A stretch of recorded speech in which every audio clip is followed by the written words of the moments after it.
Assalamualaikum warahmatullahi wabarakatuh. Perkenalkan, nama saya Intan Safira dengan NIM 24042193. Saya adalah salah satu mahasiswa dari Universitas Negeri Padang dengan prodi Ilmu Administrasi Negara. Jadi hari ini saya akan mempresentasikan materi tentang statistik sosial yang mencakup pengertian, komponen dasar, serta cara penyajian data. Pertama, mari kita pahami apa sih itu statistik sosial.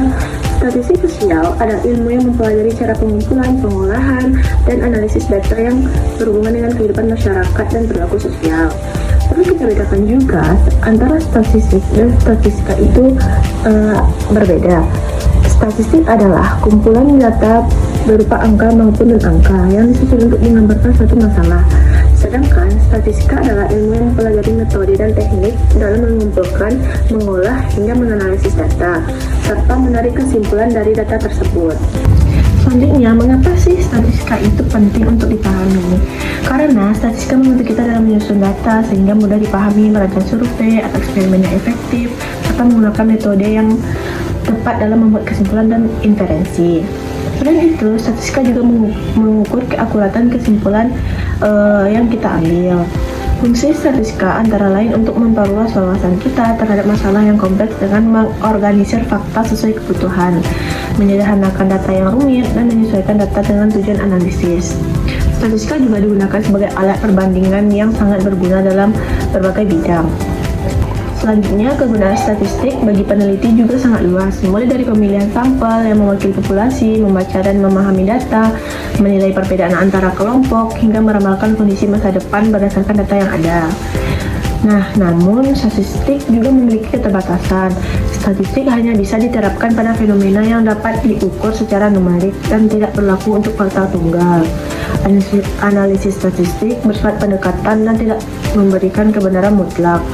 Oleh karena itu, penggunaan statistik harus dilakukan dengan bimbingan ahli agar tidak menghasilkan kesimpulan yang kurang tepat.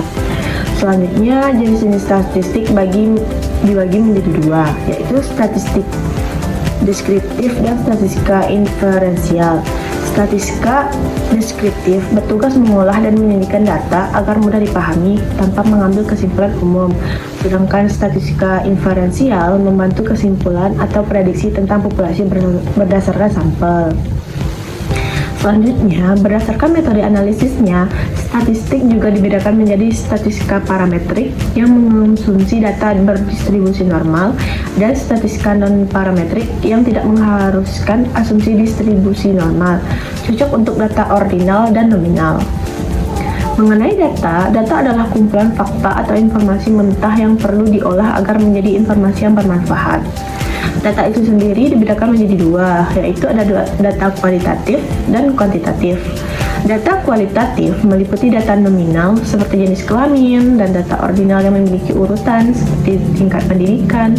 Sedangkan data kuantitatif terdiri dari data interval yang memiliki jarak nilai yang sama tapi nolnya bukan nol mutlak, seperti suhu, dan data rasio yang memiliki nol mutlak seperti berat badan dan pendapatan. Terakhir, penyajian data sangat penting agar data bisa lebih mudah dipahami. Data bisa disajikan dalam bentuk tabel maupun diagram, seperti diagram batang, garis, lambang, lingkaran, dan bahkan peta. Baiklah, demikian presentasi singkat tentang statistik sosial, pengertian jenis data, dan cara penyajian data yang bisa saya sampaikan. Terima kasih atas perhatian semuanya. Semoga bisa membantu. Assalamualaikum warahmatullahi wabarakatuh.